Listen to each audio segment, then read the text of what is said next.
noticed a huge difference. People don't stare at her as much. A groundbreaking surgery. The earlier you do this, the better. How to know if your child needs it. Don't wait. Go to see your pediatrician. Doing it under the age of 1 is where you get your best results. I mean, take a look at this little girl. Her name is Madeline. She's barely a year old. As you can see, her eyes are crossed. She has double vision.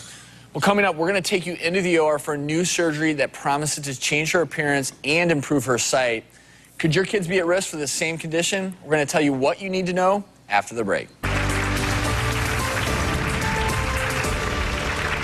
If you look at Maddie's eyes, they cross inwards. She doesn't quite focus on anything. When a child's eyes are crossed, the world interacts with them differently.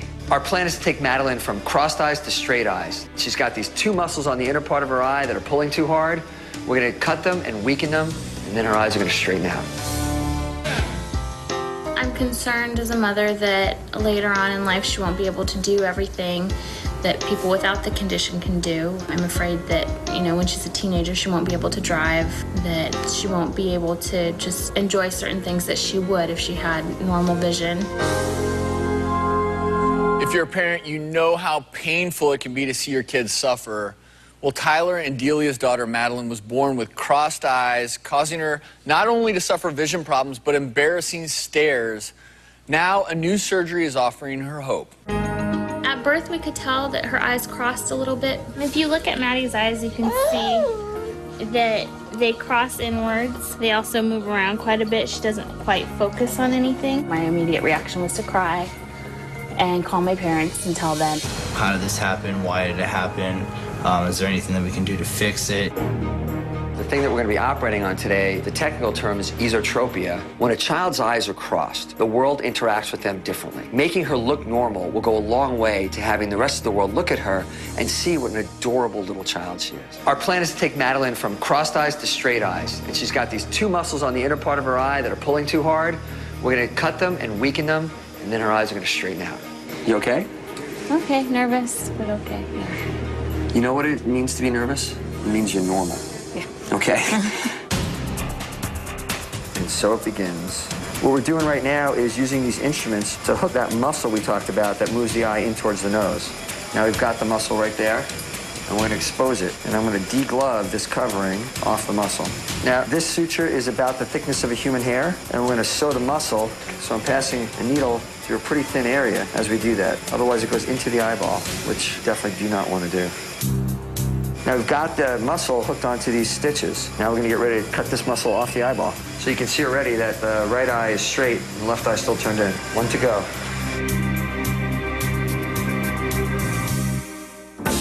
Ten minutes ago, she had crossed eyes. 40. 10 minutes later, she has straight eyes. It's a big difference, and I think it's going to make a difference in her life. It went great. Absolutely fabulous. Congratulations. We're all done. She's in the recovery room and doing wonderfully.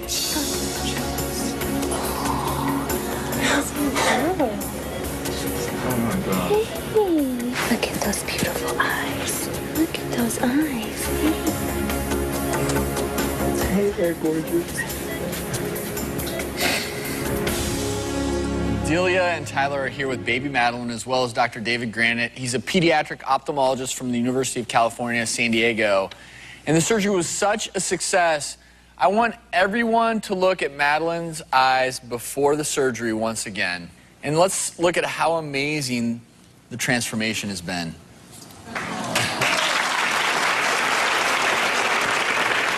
It truly is remarkable, the difference. Have you noticed out in public? We've noticed a huge difference.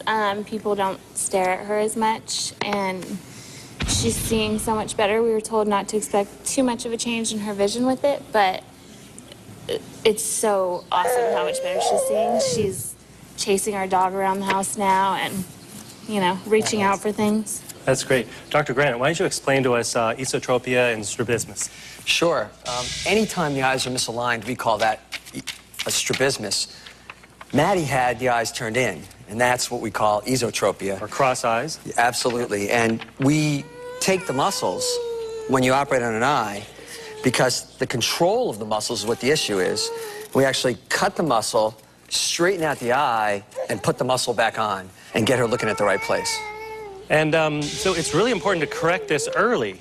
About 10 months, right? Is that the ideal age to correct it? Yeah, that's one of the biggest things that we have nowadays is we know that the earlier you do this, the better.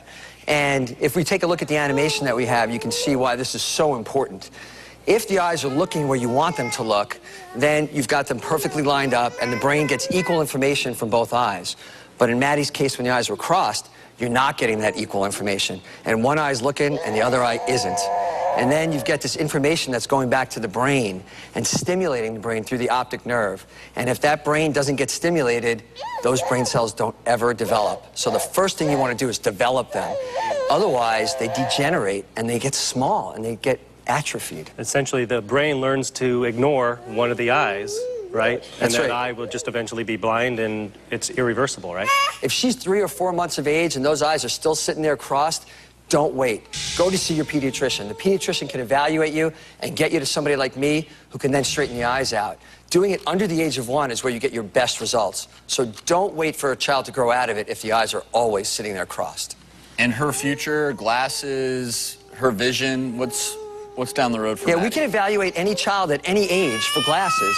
Maddie's going to need glasses, and she'll wear those glasses, and they'll help her a lot. She's already had a big boost in what she can do, and she'll wear glasses. She's at risk for possibly needing surgery again, but we've given her the best chance to succeed that she can.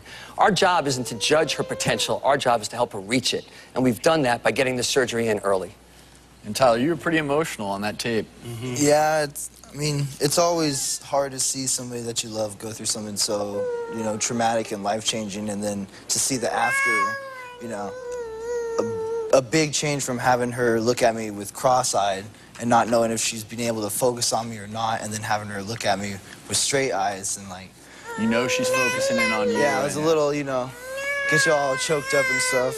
Well, congratulations, and Dr. Granite, thank you so much. My pleasure. Best of luck to all of you.